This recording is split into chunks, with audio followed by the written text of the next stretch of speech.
nothing on at all. So I think they've done well to think, okay, they've adapted to it. And the reason why they've filmed it is because obviously they can't have like 50 people in the building at the same time. So I think, they've done it safely. Vince McMahon, he's managed to, he's put the show on. So, as much as it's like, what a shame that we're not getting that amazing WrestleMania. You wait all year for like the Rumble and you wait all year for Mania. Like, it's a shame that you're not getting that. But in the same token, you kind of have to prepare yourself. Okay, this is where we're at, but like, let's be open-minded about it. And I mean, like, for example, the Fiend and the Cena match, I don't know how, we don't know, like you say, rumors go out all the time. Like, it could have just been done in the PC, but if it's filmed somewhere else, like, that would be really interesting to see. So I'm really curious to see how it goes, and I haven't seen any spoilers or like rumors. Or keep away from them. But I think with the setup, I would imagine they're either going to do something really extravagant with a load of LED screens all around it, like really over the top, light it up, and not really show any seats. Do you know what I mean? Because that's just pointless. I think so. I would definitely. I'm glad now they've taken up AEW's stance, because AEW, when they, like, I know SmackDown, the first one, it was shot where you just see the chairs in the background, but AEW, the first show they did was like facing the entranceway, which just was so much better because you just didn't want to keep looking the other way. So you remember like the old Madison Square Garden look used to be, where you just used to focus on the entrance. I would definitely have the hard cam facing that way. But I would, if you're not going to have anything extravagant go around, I would black out as much of it, even using a dark curtain, and just get the spotlights, kind of like All Star do, really, just focused on the ring, and just focus on, what you have got. And obviously they can do some more better things with the camera guys, because there's going to be no audience to get in the way of. So they could and actually also do it's not live, so they have time to like. So they're going to have loads of time to edit this. I think I like the idea of the LED screens. Like Dan said it, and I thought, well, maybe for Mania they'll pull it out of the bag, like in terms of making it different, because they couldn't do it every week for Raw and SmackDown. It wouldn't be special. So maybe for Mania they're going to pull it out of the bag and do something like that. But in the same token, they might not do anything. Because it's real. It is what it is. Like logistically, it might not work, and also like, to set up those screens, would you need to have like a lot of people in, and you're not really like allowed to. So it's a difficult one. So I'm interested. I'm curious. I'm very curious to tell you that much. I think we all are. So it will be a strange. We certainly won't forget this one. This one will be remembered for a long old time, just on the sheer look of it. But obviously, it'll be interesting to see if they really do the extravagant entrances with nobody there. Quite frankly, I don't know that will happen. Like Mr. Triple H always gets a very high. But then they're in the PC. Like I was watching the Orlando Mania, with the huge ramp. And like Sasha Banks comes down in like a car, and like Triple H and Stephanie had like motorcycles. That's right. Like I don't think they could do that in PC, because you're only going like a couple meters down the ramp. I don't know. It's interesting. Like I say, I'll be curious to see what they do, and it's interesting that it's over 2 nights as well. Like, do you know how long they are? Yeah, so there's 4 matches on Saturday, and then the rest of the matches, which is about 11, I believe, is all on Sunday. So I'm guessing that what they'll do on the Saturday is more of a they obviously have the matches, but I think they're going to have like a kind of build up on it as well, instead of like a pre-show, have it within the show itself. But I think the only matches that have been announced for each show is that it's is the WWE Universal title is on the Saturday, but isn't that not?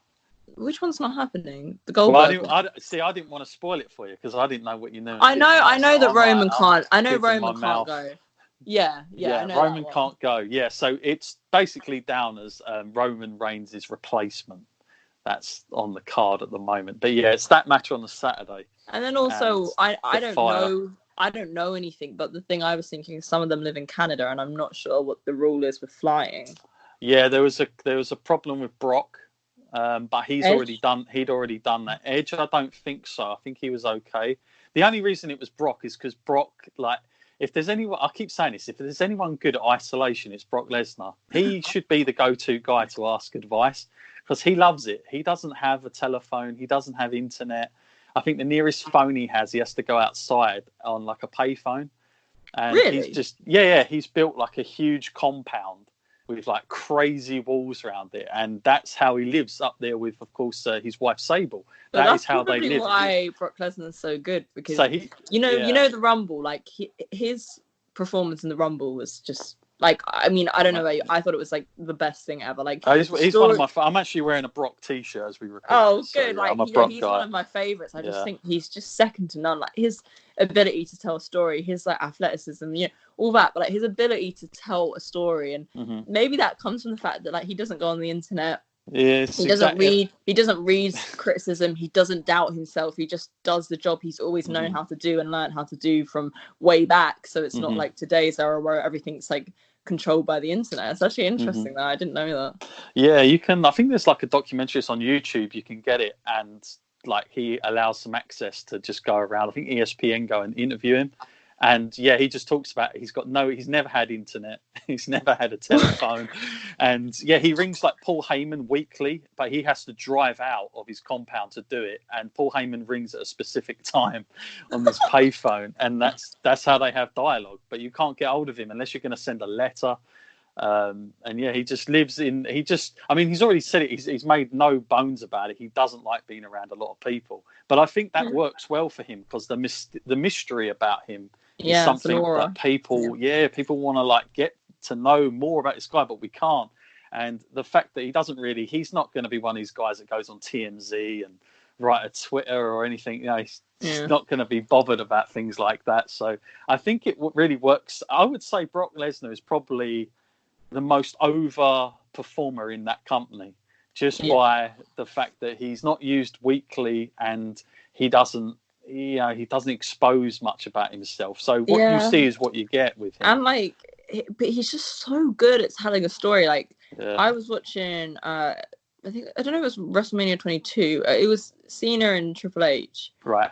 And yes, WrestleMania 22, yep. And it was just like, it was on YouTube. I mean, I have the network, but I just happened to be on YouTube and it come up because WWE are posting full matches here and there. And I watched it, and there's something about wrestling then where it was the story. Like, they didn't do loads. Like, they did their moves, don't get me wrong, extremely impressive. They're very athletic, but it wasn't about that. Like, it was just a story. Like, the crowd were just going nuts over nothing. Like, literally, Triple H threw John Cena out the ring and stood there. The crowd just going crazy about it. And there's something about Brock Lesnar where he has that. He, in the Rumble, every guy who came in, he had mini stories with each of them. And then obviously like the Kofi story and the Rey Mysterio story as well. Like, I mean, that was like the main little one in there. And then obviously the thing with Drew McIntyre. But even each guy, like Elias and stuff that came in, Shelton Benjamin, he had these mini stories with each of them. And like, I just think that's such a hard thing to be able to do, is just to tell a story like that. The crowd went, like, they were going crazy over it. And it's like, what, and like, he's one of those guys, he's kind of like maintained that whole thing. Like, Cena's obviously got it as well. He gets that reaction, but like Brock, he can just tell that story. And like, I actually think that's something Roman Reigns can do. He works that style where, like, I mean, it helps that he gets such a huge reaction all the time, but they just tell the story and you just think, oh my God, that was crazy. And like, not a lot happened in the match, but like, it didn't need to. Like, the crowd just went for it. And like, that's what I really like about Brock Lesnar. I just think he can tell a story without doing really too much.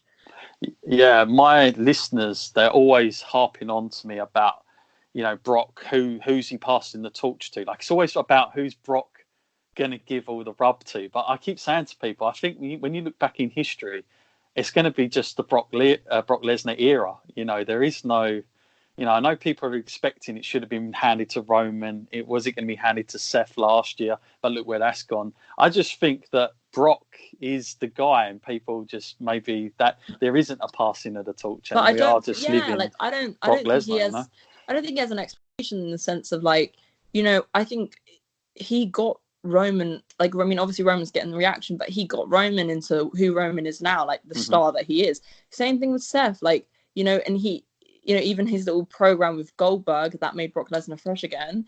And like, he has this ability, like, and I say this about Roman, like, anyone Roman steps into the ring to, like, he made Braun Strowman, like, they had this feud that stemmed for ages. And like, he's one of those people where, like, he doesn't really fade out. Like, anyone you put him in with, that is their opportunity to make something of themselves, because he got Kofi over again. Like Kofi was champion, then he lost it, and now we're all rooting for Kofi again. Like he's this underdog, and we're all rooting for him again. And like he has this ability to really make people fresh and stand out. So I agree with you in the sense of like almost a Brock Lesnar era, but he is making stars, and he's one of like, the few people who have that ability. Like I said about the storytelling, like it doesn't really matter who you put them in with; they have this chance, and like they can make something of themselves. You know, because I mean, I would quite like Brock's last match to be with Roman, just because I think Roman was kind of born into who he is now when he had his match with Brock. So I think it might make sense to go out like that, but obviously, you know, he's had some huge rivalries, Brock Lesnar, like with Undertaker. Oh my god, yeah. Ending the streak, obviously, and then a couple of matches after that they had, and the John Cena matches have been pretty intense. But you know, he does those kind of matches, and he'll work like with Big Show. He's had like back when he first started, those Big Show matches were excellent. One of the first times I really started to identify with somebody like the Big Show, just because Brock could really manhandle him a bit. I don't think he'd had anybody like that up until he'd met Brock. But the fact that then you get Brock in a match like with Daniel Bryan or AJ Styles, and like he knocks it out of the park with those guys, and you think like you forget the Daniel Bryan one was great. Angle, just... like I remember watching that, and like there was a point where, you know, I like Daniel Bryan, but at the time I don't remember being like super fanatic of him. But like, you know, I liked him. But I remember watching it, and I was the biggest Daniel Bryan fan in the world. Like, you know, and I don't know what happened. The match was so good, and there was a point where I thought, oh my god, like Daniel Bryan's actually going to do it. Like he's going to beat him, and then obviously didn't work out like that. But you know, like it's crazy. That's what I mean. He has these like.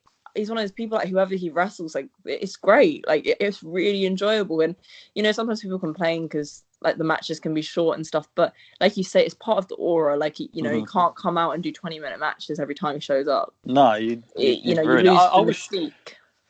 Yeah, I wish they did that with more WWE talent, really, because I think they'd all be over a lot more if they didn't use them. If they didn't have to have so much TV, I think like less is more, and.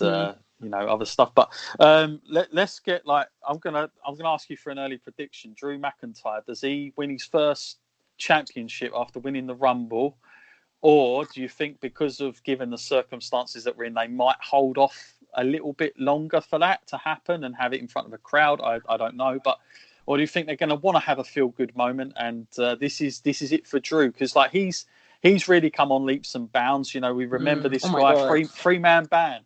That's what I'll say. And then, you know, went away, obviously, Jinder Mahal, you know, he came back and won the title. So anything is possible. But do you think this is they're going to do it at WrestleMania, especially given what's happened?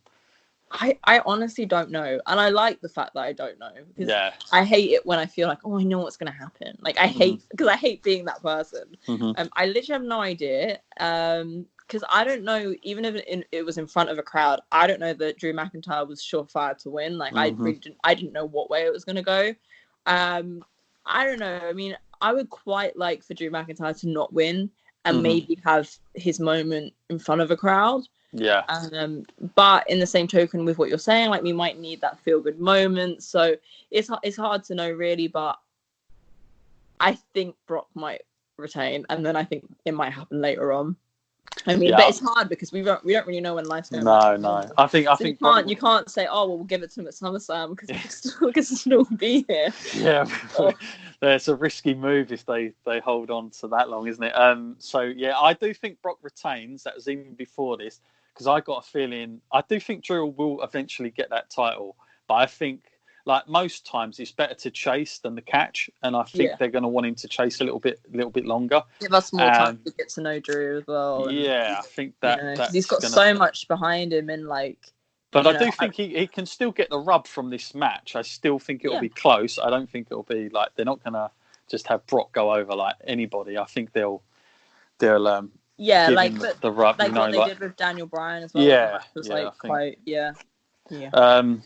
But yeah, I've just got a feeling as well that, I mean, I don't know now, but certainly it won't be happening now, that's for sure. But there were rumblings before all this that they were still trying to get Tyson Fury involved, and he keeps poaching at Brock, and that's a match they'd like to do. So really? I kind of, and being that he's got that title in boxing and Brock would be the WWE, it would only make perfect sense for Vince to want to have